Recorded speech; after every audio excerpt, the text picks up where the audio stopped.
안녕하세요, 가치남입니다. 11월 2일 월요일 국내 증시가 마감이 되었습니다. 오늘 11월 첫날 거래인데 코스피, 코스닥 모두 좋은 흐름이 나왔다고 생각하고 있습니다. 사실 어제 오랜만에 비가 왔잖아요. 그리고 오늘은 상대적으로 굉장히 맑은데 우리나라 주식시장도 지난주 금요일날 비가 왔고 때문에 오늘 좋은 흐름이 나오지 않았나 이렇게 생각을 해봅니다. 자, 오늘 코스피 같은 경우에 약 1.5%의 상승이 나왔고 2300포인트를 넘었죠. 이어서 코스닥 같은 경우에도 약 1.3%의 상승이 나왔고 다시 800포인트를 넘어섰습니다.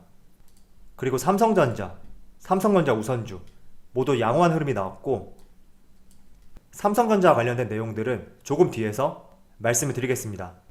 이어서 LG화학, 현대차, LG화학 같은 경우에는 오늘 오전장에 굉장히 흐름이 안 좋았지만 오후 되면서 상승으로 마무리했고 약 2%의 상승이 나왔습니다.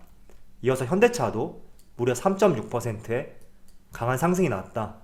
이렇게 말씀을 드리고 오늘 대부분의 종목들이 상승이 나왔다고 저는 생각을 하고 있습니다. 자, 바로 수급을 한번 살펴볼게요.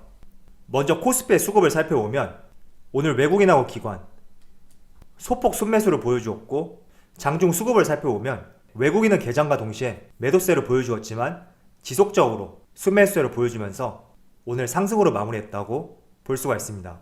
그리고 이번 주에 많은 이슈들이 있기 때문에 여전히 거래대금은 그렇게 높지 않다는 것을 알 수가 있습니다.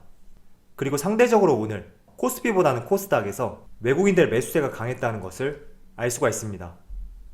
자, 이어서 삼성전자 한번 살펴볼게요.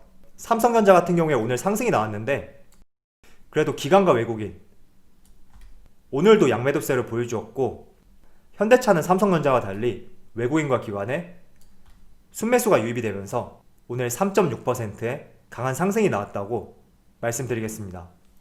자, LG화학도 한번 살펴볼게요. LG화학도 오늘 오전장과 달리 오후장이 되면서 강한 상승이 나왔는데 역시 외국인의 순매수세가 강하게 들어왔고 이 점이 오늘 주가의 방향을 바꾸지 않았을까 이렇게 생각을 해봅니다. 자, 이어서 투자 주체별 매매 동향에 대해서 살펴보도록 하겠습니다. 11월 2일 첫째 날이고요. 외국인이 가장 많이 매수한 종목은 LG화학, 신한지주, 현대차, 하나금융지주, 하나솔루션 이렇게 5종목을 순매수 상위 종목을 올렸습니다.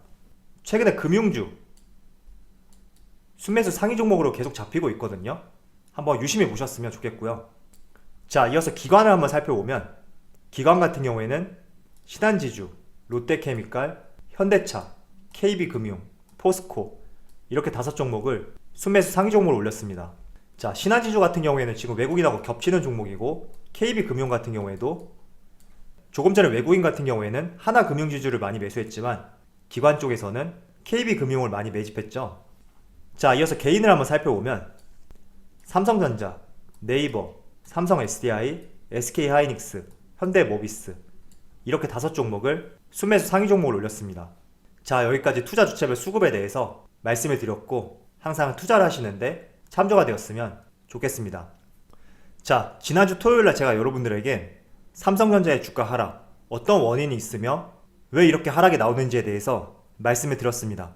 간략하게 말씀을 드리자면 올 3분기 실적 발표와 함께 내년 그리고 향후 3년간의 삼성전자의 주주 환원 정책에 대해서 기대를 했었는데 삼성전자 측에서 내년 1월이죠. 4분기 실적 발표와 함께 발표를 하겠다. 이런 이야기가 있었습니다.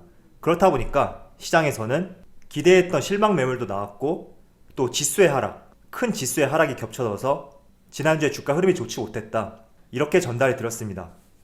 자, 그런데 제가 이렇게 말씀을 드렸다고 해서 향후 2개월이라는 기간 내에 삼성전자의 주가가 하락할 수 있다. 그리고 더 하락할 것이다. 이렇게 이해를 하시는 분들이 계시더라고요. 그런데 제 의견은 삼성전자의 주가가 향후 2개월간 더 하락할 것이다. 이런 의견보다는 어쨌든 삼성그룹 측에서도 상속세에 대한 부담감이 있는 것은 사실일 거예요.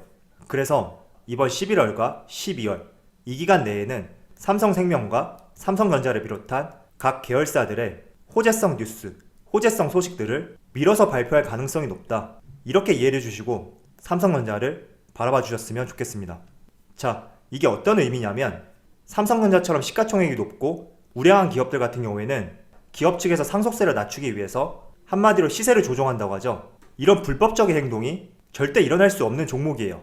그렇다 보니까 삼성전자 측에서 최대한 상속세를 절세하기 위한 방법 중에 하나는 연말에 나올 수 있는 호재성 내용들을 조금은 늦춰서 내년에 내비칠 가능성이 높고, 이러한 점들이 주가 상승에 탄력을 붙이는데 제한이 될 수 있는 것이지, 상속세를 절세하기 위해서 삼성전자의 주가를 시세 조정하는 것은 절대 있을 수는 없다. 저는 이렇게 생각하고 있습니다. 자, 조금 더 제 얘기에 대해서 근거를 뒷받침하기 위해서 한 가지 말씀을 드려볼게요. 먼저 삼성전자는 시가총액이 350조를 넘고 있기 때문에 앞서 말씀드린 대로 다른 중소형 종목들과 달리 시세를 함부로 조정할 수가 없습니다. 일단 여기에서도 결론이 날 수 있는 문제인데, 한 가지 더 뒷받침을 하자면 지금 이재용 부회장 같은 경우에 재판 중이란 말이에요.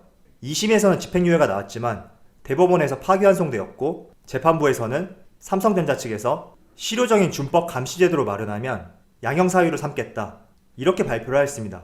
그래서 지난 1월달이죠. 올 1월에 삼성전자에서 준법감시위원회를 출범시켰고, 또 준법감시위원회가 하는 역할을 한번 살펴보면 삼성 계열사 최고 경영진의 준법 의무 위반에 대해서 독립적으로 감시 통제를 하며 여러 가지 역할들을 하고 있습니다.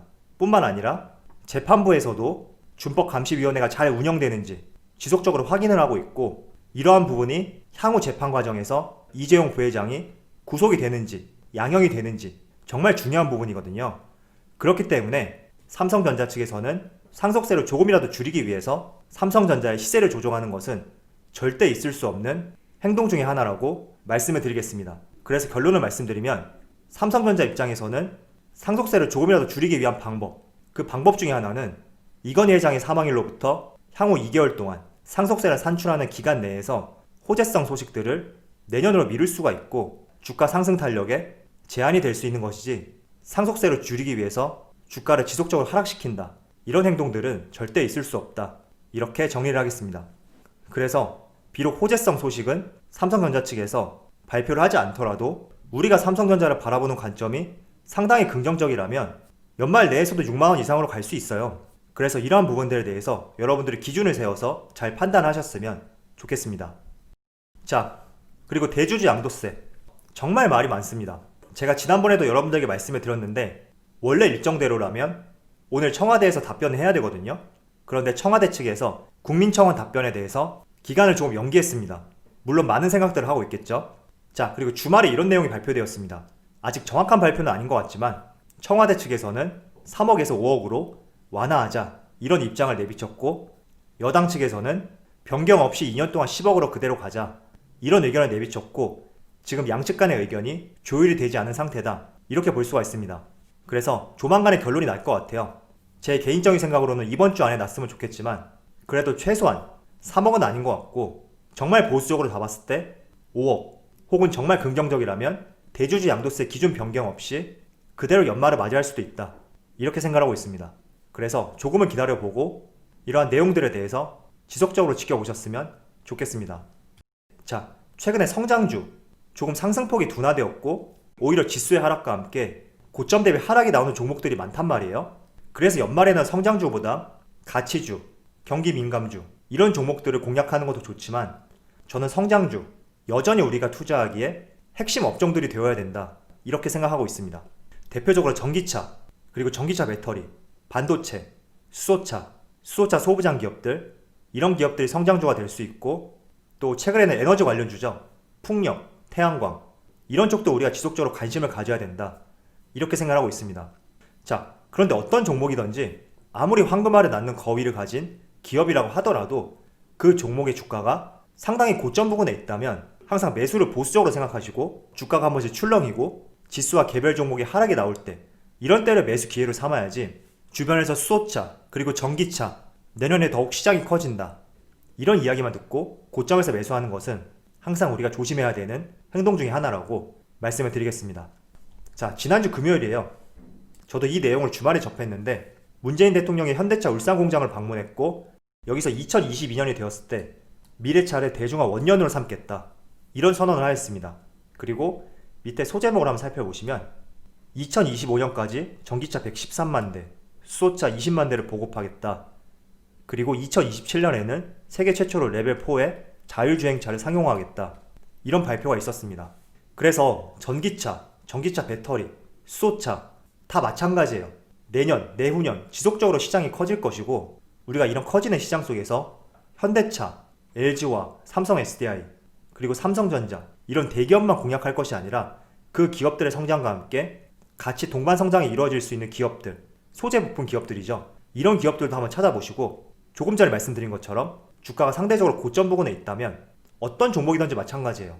매번 강한 상승만 나올 수는 없기 때문에 지수가 한 번씩 출렁인다던가 종목이 한 번씩 빠지는 순간이 있다면 그런 순간을 활용해서 조금씩 매수 관점으로 생각하는 것이 상당히 좋은 전략이라고 말씀을 드리겠습니다.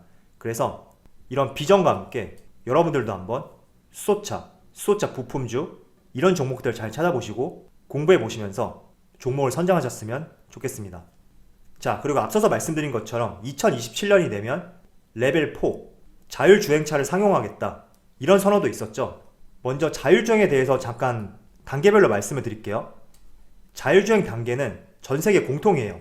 전체 6단계로 나뉘고 레벨 0부터 시작해서 레벨 5까지 6단계가 있습니다. 그런데 현대차 같은 경우에는 2021년 내년부터죠.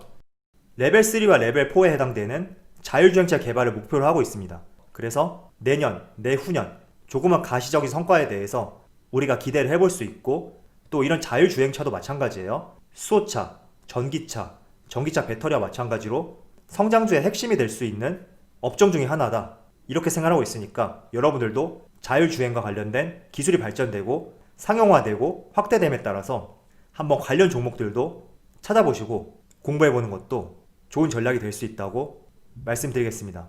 그래서 성장주, 비록 지금 고점 대비 하락한 종목들이 일부 나오고 있지만 그래도 여전히 우리가 지켜보면서 관심을 가질 수밖에 없는 종목들이니까 항상 관심을 갖고 지켜보시는 것이 필요하다고 말씀드리겠습니다. 자, 그럼 오늘 영상에서 마치도록 하고요. 언제나 여러분들의 성공 투자를 기원하도록 하겠습니다. 감사합니다.